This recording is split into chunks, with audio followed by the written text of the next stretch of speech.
গল্প শুরু হয় মনিউমেন্ট ভ্যালির এক রুদ্ধশ্বাস দৃশ্য দিয়ে। বিশাল খাড়া পাথরের দেয়াল, দূর থেকে দেখতে অসাধারণ সুন্দর, কিন্তু কাছে গেলে বুকটা ধক করে ওঠে। এই পাথরের গায়ে 5 জন মানুষ একটু একটু করে উপরে উঠছে। রোদের তাপ মাথায় নিয়ে হাজার হাজার ফুট উচ্চতায় সাবধানে প্রতিটা পা ফেলছে। এই 5 জনের মধ্যে 3 জন একই পরিবারের। বাবার নাম রয়েস, অভিজ্ঞ, পাহাড় চেনেন হাতের রেখার মতো। তার সাথে আছে মেয়ে অ্যানি আর ছেলে পিটার। বাকি 2 জন অন্য ক্লাইম্বার। তারা রয়েস আর তার ছেলে মেয়ের তুলনায় অনেক কম অভিজ্ঞ। চারদিকে রোদ ঝলমল করছে, নিচে তাকালে মাথা ঘুরে যাচ্ছে। হঠাৎ উপরে থাকা 2 জন ব্যালেন্স হারিয়ে ফেলে, পায়ের তলা থেকে পাথর সরে যায় আর মুহূর্তের মধ্যে হাজার ফুট উচ্চতা থেকে নিচে পড়তে শুরু করে। 5 জন ক্লাইম্বার একটাই রশি দিয়ে একসাথে বাঁধা ছিল। 2 জন পড়তে শুরু করা মাত্র সেই রশির টানে বাকি সবাইও ছিটকে পড়ে যায়। একে একে সবাই শূন্যে ঝুলতে থাকে। একটাই রশি, আর সেই রশি আটকে আছে পাথরে গাঁথা একটা ছোট্ট হুকে। ঝোড়ো হাওয়া তাদের দোলাচ্ছে। 5 জনের ওজনে রশিতে অনেক বেশি চাপ পড়ছে। হঠাৎ রশির নিচের দিকে ঝুলে থাকা 2 জন ক্লাইম্বারের রশি ছেড়ে যায়, আর 2 জন নিচের গভীর খাদের মধ্যে পড়ে যায়। এখন রোপে বাকি আছে শুধু রয়েস, পিটার আর অ্যানি। কিন্তু বিপদ এখনো শেষ হয়নি। ওজন একটু কমলেও রশি এখনো ধীরে ধীরে হুক থেকে সরে যাচ্ছে। রয়েস বুঝে যায় হুক খুলে গেলে 3 জনই একসাথে মারা যাবে। তখন সে তাড়াতাড়ি অ্যানিকে চিৎকার করে বলে পাশের পাথরের ফাটলে একটা ক্ল্যাম্প লাগাতে, তাহলে রোপে আরেকটা সাপোর্ট তৈরি হবে, হুকের উপর চাপ কমবে। অ্যানি সর্বশক্তি দিয়ে হাত বাড়ায়, কিন্তু সেই ফাটলে পৌঁছানো তার পক্ষে সম্ভব হচ্ছে না। রয়েস উপরে তাকায়, দেখে পিটার তার উপরেই ঝুলছে। সেই চোখের দিকে তাকিয়ে পিটার স্পষ্ট দেখে একজন বাবার ভালোবাসা আর তার সন্তানদের বাঁচানোর মরিয়া আকুতি। রয়েস পিটারকে বলে ছুরি বের করে রশি কেটে দিতে। পিটার আর অ্যানির মাথায় যেন আকাশ ভেঙে পড়ে। অ্যানি চিৎকার করে কাঁদতে থাকে। পিটারকে বলে এই কাজ যেন না করে। পিটারের পুরো শরীর কাঁপছে। নিজের হাতে বাবার রশি কাটা মানে নিজের হাতে বাবার মৃত্যু নিশ্চিত করা। শেষ পর্যন্ত চোখে জল আর বুকে পাথর চাপা নিয়ে পিটার হাতে ছুরি নিয়ে সে রশি কেটে দেয়। রয়েস নিচের অন্ধকার খাদে হারিয়ে যায়।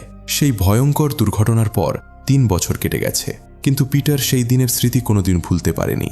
বাবার মৃত্যুর অপরাধবোধ তাকে প্রতিটা দিন কুড়ে কুড়ে খায়। সে এখন ন্যাশনাল জিওগ্রাফিকের ফটোগ্রাফার হিসাবে কাজ করে। পাহাড় থেকে যত দূরে থাকা যায় ততই ভালো, এটাই তার জীবনের নীতি। কিন্তু ভাগ্যবোধ হয় অন্য কিছু ভেবে রেখেছিল। একটা ডকুমেন্টারি প্রজেক্টের কাজে পিটার জানতে পারে K2 জয় করতে একটা বিখ্যাত এক্সপেডিশন টিম প্রস্তুত হচ্ছে। K2 পৃথিবীর 2য় সর্বোচ্চ পর্বতশৃঙ্গ এবং সবচেয়ে মারাত্মক পাহাড়গুলোর একটি। পিটার হতবাক হয়ে যায় যখন দেখে সেই টিমে তার বোন অ্যানির নাম আছে। অ্যানি এখন বিশ্বখ্যাত মাউন্টেনিয়ার, সারা দুনিয়া তাকে চেনে। পিটার বেস ক্যাম্পে আসে অ্যানির সাথে দেখা করতে, কিন্তু এত বছর পর দেখা হলেও তাদের মধ্যে ভালোভাবে কথা হয় না। আসলে অ্যানি এখনো মনে করে সেদিন বাবার মৃত্যুর জন্য পিটারই দায়ী। পিটার বেস ক্যাম্পে থেকে জানতে পারে অ্যানি সহ 5 জনের একটা দল মঙ্গলবারের মধ্যে K2 এর শীর্ষে পৌঁছানোর পরিকল্পনা করেছে। এই মিশনের পেছনে টাকা আর নেতৃত্ব দিচ্ছে এলিয়ট ভন নামের এক ধনী ব্যবসায়ী। এই লোক সম্প্রতি একটা এয়ারলাইন কোম্পানি কিনেছে। তার পরিকল্পনা হলো সে যখন ঠিক K2 এর চূড়ায় দাঁড়াবে সেই মুহূর্তে তার এয়ারলাইনের প্রথম ফ্লাইট ওই পাহাড়ের উপর দিয়ে উড়ে যাবে। ক্লাইম্ব শুরুর আগের রাতে এলিয়ট বেস ক্যাম্পে জাঁকজমকপূর্ণ উৎসবের আয়োজন করে।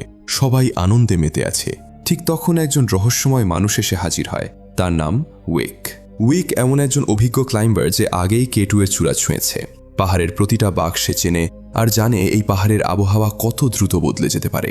উইক সরাসরি এলিয়টের কাছে এসে জানতে চায় পাহাড়ে থাকাকালীন আবহাওয়া খারাপ হলে কি করবে। এলিয়ট বুক ফুলিয়ে উত্তর দেয় বিশ্বের সেরা ওয়েদার এক্সপার্ট তাদের সাথে আছে। আগামী 2 মাস কোনো বিপজ্জনক আবহাওয়ার কোনো লক্ষণ নেই। উইক শেষবারের মতো সতর্ক করে পাহাড়ের আবহাওয়া কারো কথা মানে না, ঝড় এলে কেউ কিছু করতে পারবে না। কিন্তু এলিয়ট হেসে সেই সতর্কবার্তা উড়িয়ে দেয়। তারপর উইক চলে যায়। রাতের অন্ধকারে সে একাই K2 এ উঠতে শুরু করে। পরের দিন সকালে এলিয়টের 5 জনের দল তাদের যাত্রা শুরু করে। তারা একটু একটু করে উপরে উঠতে থাকে।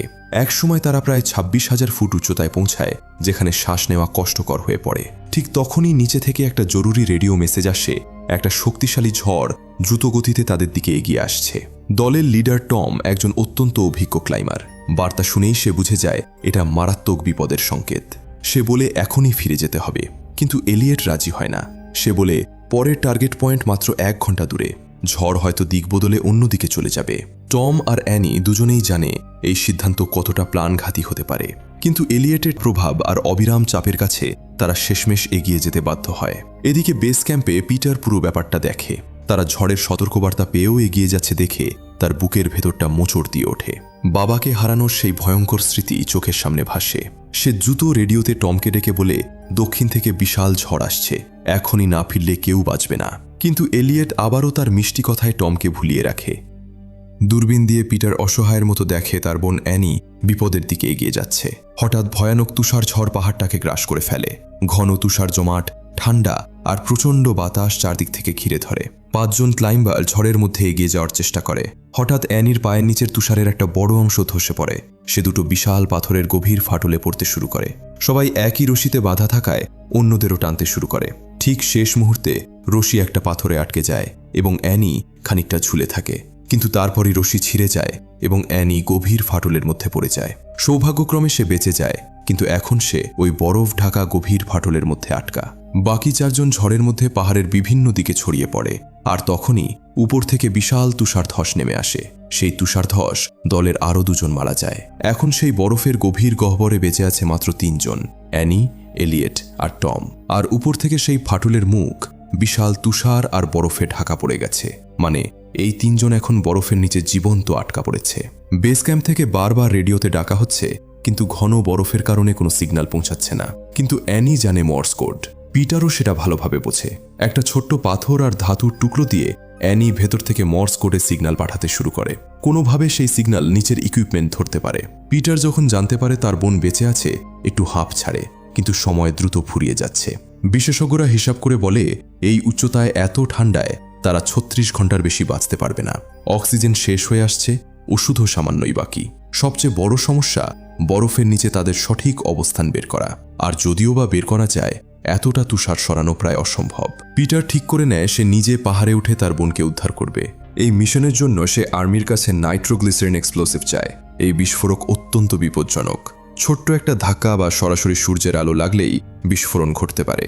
এলিয়টের কোম্পানি ঘোষণা করে যে এই রেস্কিউ মিশনে যোগ দিতে রাজি হবে তাকে $5 মিলিয়ন পুরস্কার দেওয়া হবে। এই পুরস্কারের লোভে রেস্কিউ টিম গঠিত হয়। মিশন শুরুর আগে পিটারকে পরামর্শ দেওয়া হয় উইককে দলে নিতে। সেই উইক যে এলিয়টকে সতর্ক করেছিল, তার নিজেরই এক অসম্ভব যন্ত্রণার গল্প আছে।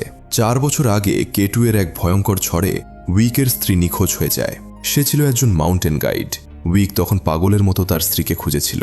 সে তার স্ত্রীকে খুঁজে পায়নি, কিন্তু সেই অনুসন্ধানের মধ্যে 3 জন আটকা পড়া মানুষকে বাঁচিয়ে ফিরিয়ে এনেছিল।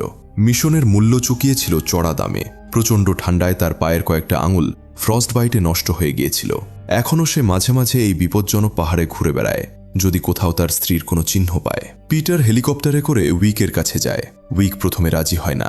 এই পরিস্থিতিতে K2তে চড়া মানে নিশ্চিত মৃত্যুর দিকে হাঁটা। তারপর পিটার বলে তার বাবা রয়েসের সাথে একসময় এভারেস্টে একসাথে চড়েছিলেন উইক। রয়েসের নাম শুনে পুরনো স্মৃতি ভেসে ওঠে।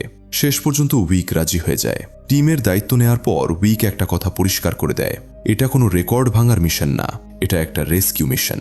এখন থেকে তার প্রতিটা আদেশ মানতে হবে। এদিকে সেই বরফের ভিতরে 3 জনের অবস্থা প্রতি মিনিটে খারাপ হচ্ছে। ঠান্ডায় রক্ত যেন জমে যাচ্ছে। অক্সিজেনের অভাবে শরীর কাবু হয়ে পড়েছে। টমের ফুসফুস ঠিক মতো কাজ করছে না। এই পরিস্থিতিতে তাদের কাছে একটা গুরুত্বপূর্ণ ওষুধ আছে যেটা শ্বাস নিতে সাহায্য করে, কিন্তু এলিয়ট নিজের ওষুধ কাউকে দিতে রাজি হয় না। এমনকি টম মারা গেলেও তার কিছু যায় আসে না, বরং টম মরলে তার ওষুধ এলিয়ট নিজে ব্যবহার করতে পারবে। তখন অ্যানি এসব দেখে সে নিজের একটা ইঞ্জেকশন গোপনে টমকে দিয়ে দেয়। বাইরে পিটার আর উইকের দল সেই অত্যন্ত বিপজ্জনক নাইট্রোগ্লিসারিন বহন করে পাহাড়ে এগিয়ে যাচ্ছে। প্রতিটা পদক্ষেপ সতর্কতার সাথে ফেলছে। একটু অসাবধান হলেই সব শেষ। এদিকে এক্সপ্লোসিভের একটা কন্টেইনারে ফুটো দেখা দেয়। তার উপর সরাসরি সূর্যের আলো পড়ে আর বিশাল বিস্ফোরণে পুরো পাহাড় কেঁপে ওঠে। রেস্কিউ দলের 2 জন সেখানেই মারা যায়, কিন্তু সেই বিস্ফোরণে পুরনো তুষারের সরে গিয়ে বরফ থেকে একটা হাত বেরিয়ে পড়ে। উইক কাছে গিয়ে দেখে এটা তার স্ত্রীর দেহ। 4 বছর ধরে বরফের মধ্যে ছিল। গভীর বেদনায় উইক স্ত্রীর আঙুল থেকে বিয়ের আংটি খুলে নিজের গলার লকেটে রাখে। এরপরই পিটার কাছে একটা মেডিকেল কিট খুঁজে পায়। সেই কিটের ভেতরের জিনিস দেখে একটা ভয়ঙ্কর সত্য জানতে পারে।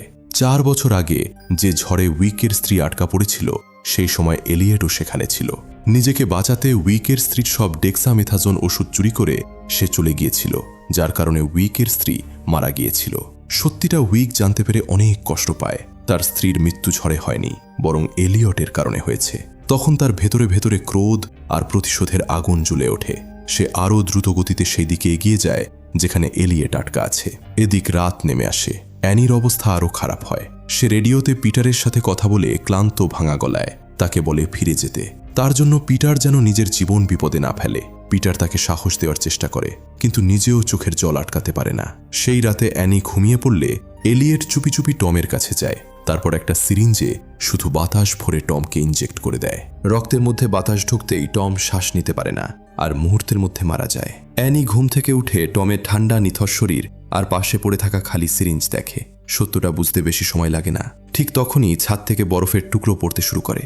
উপর থেকে আলোর একটা সরু রেখা ভেতর থেকে দেখা যায়। পিটার আর উইক অবশেষে তাদের অবস্থানে পৌঁছে গেছে। শেষ নাইট্রোগ্লিসারিন এক্সপ্লোসিভ অত্যন্ত সাবধানতায় উপরে লাগানো হয়। বিস্ফোরণের পর মুখ খুলে যায়। পিটার অ্যানিকে খুঁজে পায়, রশি বেঁধে তাকে উপরে তোলার প্রস্তুতি নেয়। একই সময়ে উইক মুখোমুখি হয় এলিয়টের। স্ত্রীর মৃত্যুর প্রতিশোধ নেওয়ার এই সুযোগ। কিন্তু উইক একজন সত্যিকারের মাউন্টেনিয়ার। সব জানার পরেও সে এলিয়টকে সেখানে ফেলে আসে না। এলিয়টের গায়েও রশি বেঁধে দেয় যাতে সেও উদ্ধার হতে পারে। কিন্তু তখনই পায়ের নিচের পাহাড় ভেঙে পড়তে শুরু করে, আর মুহূর্তেই পরিস্থিতিটা হুবহুহু সেই 3 বছর আগের দুঃস্বপ্নের মতো হয়ে যায়। পিটার উপরে পাথর আঁকড়ে ধরে আছে, নিচে রশিতে ঝুলছে অ্যানি, উইক আর এলিয়ট, একজনের পর একজন। পাহাড়ের সারফেস দুর্বল হয়ে হুক ধীরে ধীরে পাথর থেকে সরে যাচ্ছে। উইক তাৎক্ষণিকভাবে বুঝে যায় কি হতে চলেছে। এই রোপে সবার ভার একসাথে ধরে রাখা সম্ভব নয়। কিছু না করলে পিটার আর অ্যানি দুজনেই মরবে। উইক উপরে তাকায় পিটারের দিকে। তার চোখে এক অদ্ভুত শান্তির আলো। তারপর সে পকেট থেকে সেই পুরনো ছুরি বের করে। পিটার বুঝে যায় কি হতে চলেছে। চিৎকার করে উইককে থামাতে চায়, কিন্তু উইক শুধু মৃদু হাসে। এক মুহূর্তের দ্বিধা না করে সে রশি কেটে দেয়। উইক আর এলিয়েট দুজনে একসাথে নিচের অন্ধকারে মিলিয়ে যায়।